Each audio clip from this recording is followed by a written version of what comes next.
Praise the Lord. मेरा नाम नोरमा है और मैं रांची झारखंड से हूँ। मेरा यह पहला वीडियो है जो मैं आप लोगों से शेयर कर। इस वीडियो को बनाने का मेरा मकसद यह है कि मैं आप लोगों को बतला सकूं कि मेरे लाइफ में कैसे अद्भुत कार्य हुए हैं। मेरे परिवार में मेरे अलावा पति और 3 बेटियां हैं और मैं जन्म से ही क्रिश्चियन बिलीवर हूँ। इस तरह से लगभग 2010 तक मेरा जीवन बिल्कुल नॉर्मल, और इस वीडियो में मैंने 2011 के बाद से जो मेरे घटनाएं हुई हैं उसे बतलाया है। तो मैं यह बतलाना चाहती हूँ कि पहले मैं जैसे क्रिश्चियन होने के नाते मैं रविवार को चर्च जाती थी और रविवार के और साल भर में जितने भी त्योहार आते थे सभी को मैं सेलिब्रेट करती थी। इस तरह से रूटीन वर्क तो होता था, लेकिन कभी मैंने ईश्वर को गहराई से अनुभव नहीं किया था। 2010 में मैंने दिसंबर के महीने में क्रिसमस सेलिब्रेट किया। जिस तरह से और साल होते हैं, साफ सफाई करना, पकवान बनाना, चर्च जाना, नए कपड़े पहनना, सब चीज़ नॉर्मल ढंग से हुआ। इसके बाद इन सभी कार्यों में मेरी सेकेंड डॉटर रिया मेरा साथ दी। वो छोटी थी लेकिन फिर भी घर के रख रखाव में मेरा साथ दिया करती थी। फिर 2011 आने पर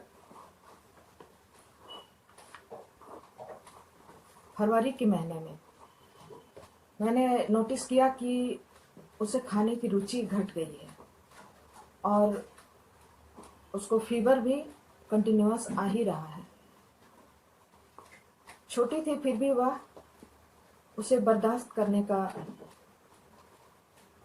ताकत था। वह जल्दी बतलाती नहीं थी अपने प्रॉब्लम्स को। इस तरह से मैं उसे फिर डॉक्टर के पास लेकर गई। डॉक्टर अपना ट्रीटमेंट चालू किए और टेस्ट वगैरह हुए, दवा दिए। टेस्ट जब कराने गई मैं, कंपाउंडर को उसने ब्लड टेस्ट के लिए ब्लड लेने ही नहीं देना चाह रही थी। बहुत मुश्किल से आधे घंटे के बाद उसने सारे टेस्ट वगैरह किए। फिर इस तरह से उसका दवा भी चालू हो गया। लेकिन महीने भर तक मैं देख रही हूँ कि उसे इन दवाओं का कोई भी खास असर नहीं हो रहा है। इस तरह से मैं डॉक्टर के पास आती जाती रही।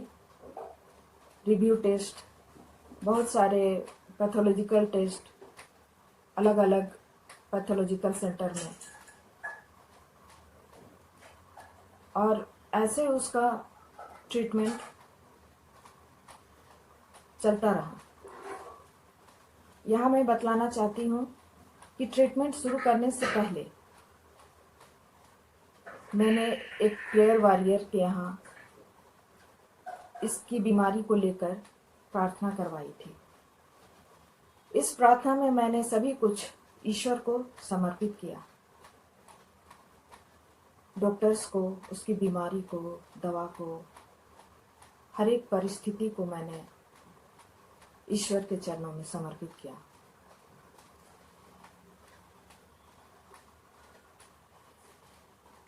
इसके बाद इन दिनों में इसके हाथ में कुछ एलर्जी की तरह दिखाई पड़ा। यह एलर्जी जा ही नहीं रहा था। ठीक ही नहीं हो रहा था।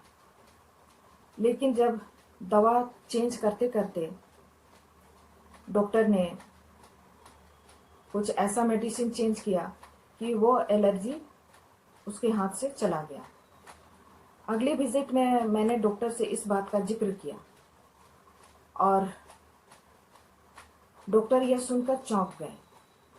उनका चौंकना इसलिए था कि वह जिस बीमारी को के संदेह में दवा दिए थे, वह बीमारी सोचकर वो चौंक गए थे, क्योंकि सिम्टम देखकर ही उसने दवा प्रेस्क्राइब किया था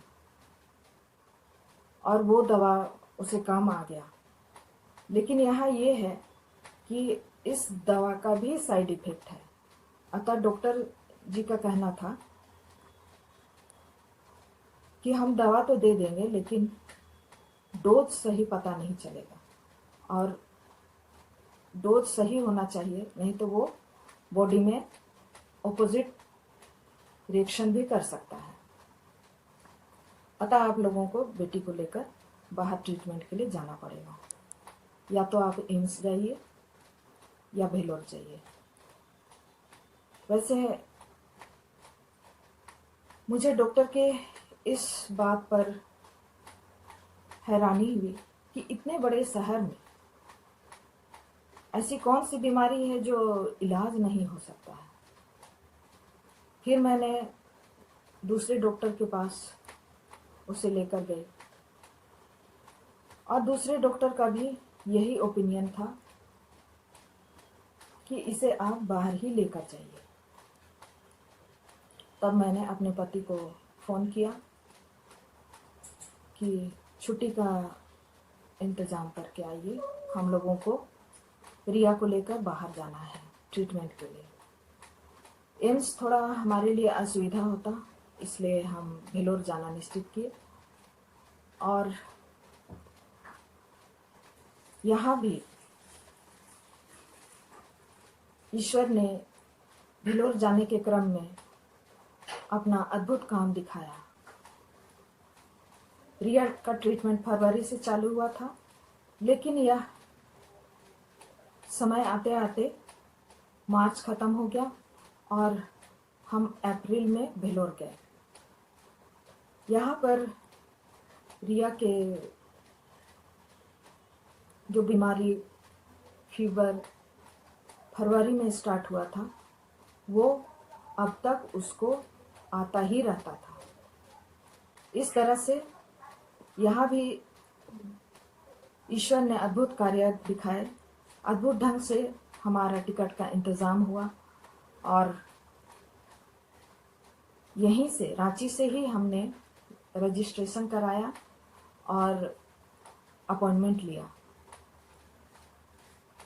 उस समय ऑनलाइन रजिस्ट्रेशन अपॉइंटमेंट का उतना चलन नहीं था, शायद हमारे ख्याल से होता नहीं था, या मुझे मालूम नहीं है। लेकिन ऐसा हुआ कि मेरी बहन के पति अपने ऑफिस में पता किए कि कोई भेलोर गया है क्या। तब किसी दूसरे डिपार्टमेंट का एक व्यक्ति का नंबर मिला जो अपने बेटे का ट्रीटमेंट के लिए भेलोर गया था। उस व्यक्ति से इनका परिचय तो नहीं था, लेकिन बात करने पर ही उस व्यक्ति ने राजी हो गया कि मैं इनका रजिस्ट्रेशन यहाँ करा दूंगा और अपॉइंटमेंट भी ले लूँगा। यह इतना सहज कार्य नहीं है वहाँ लाइन लगाना, क्योंकि प्रत्येक दिन हजारों रजिस्ट्रेशन होते हैं, अपॉइंटमेंट होते हैं और ट्रीटमेंट होते हैं। लेकिन उस भले व्यक्ति ने रजिस्ट्रेशन भी कराया, अपॉइंटमेंट भी लिया और जिस लॉज में वो ठहरे थे, आज भी हम जब जाते हैं तो उसी लॉज में ठहरते हैं, क्योंकि वो बहुत अच्छा साफ सुथरा लॉज है। और उस लॉज में उन्होंने हमारा बुकिंग भी करा दिया। यह किसी अनजान आदमी पर भरोसा करके इतना बड़ा काम कर देना अपने बल पर, यह बहुत बड़ा काम है। क्योंकि मैंने हॉस्पिटल आते जाते के दौरान देखा कि बहुत से क्लोज रिलेटिव भी अपने घर के लोगों के लिए लाइन लगाने और ट्रीटमेंट चालू करवाने के लिए इनकार कर देते थे। हमसे नहीं होगा, आप ही आकर यहाँ करा लीजिए। इस तरह से इसलिए मैं यह बतला रही हूँ कि रजिस्ट्रेशन कराने और अपॉइंटमेंट लेने के बीच में कम से कम 12-14 दिन का समय लग जाता है, और यह 12-14 दिन हम लोगों को यूं ही लॉज में पड़े रहने से हम बच गए।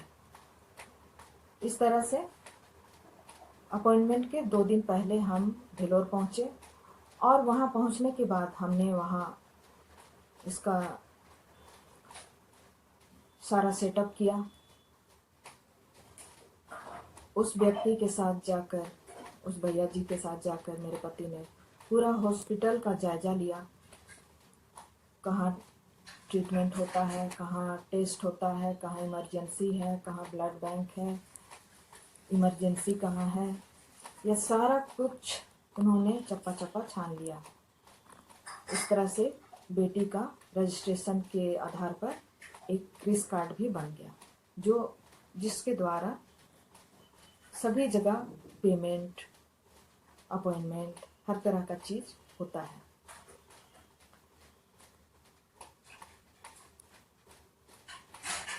इस तरह से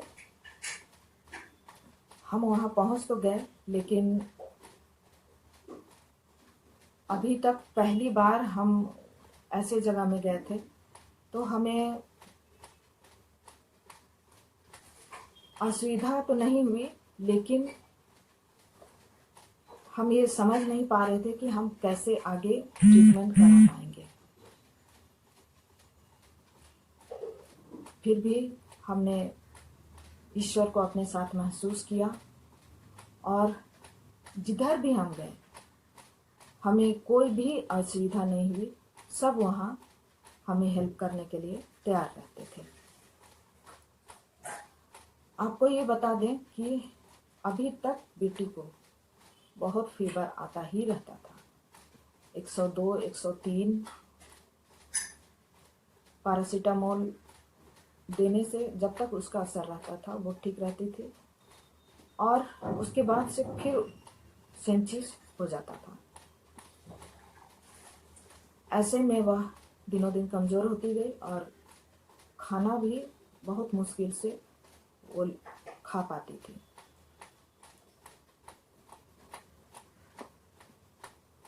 इसके बाद ट्रीटमेंट जब चालू हुआ, उसका एक अलग ही अनुभव है, अलग ही व्याख्यान है, जिसको एक ही वीडियो में बताना असंभव है। इसलिए मैं इस वीडियो को यहीं पर अंत करना चाहूँगी, और अगले वीडियो में मैं ट्रीटमेंट के बारे में आगे बतलाऊँगी। मैं बहुत शॉर्ट कर इतना पहुँची हूँ, और मैं साथ ही यह भी चाहती हूँ कि मैं जो भी अनुभव की हूँ उस अनुभव तक आप पहुँच पाएँ। इसीलिए मैं बहुत सारी चीज़ों को एक्सप्लेन भी कर रही हूँ, और आप लोगों से शेयर भी कर रही हूँ। अतः मैं इस वीडियो को यहीं पर अंत करना चाहूँगी। धन्यवाद। Praise the Lord.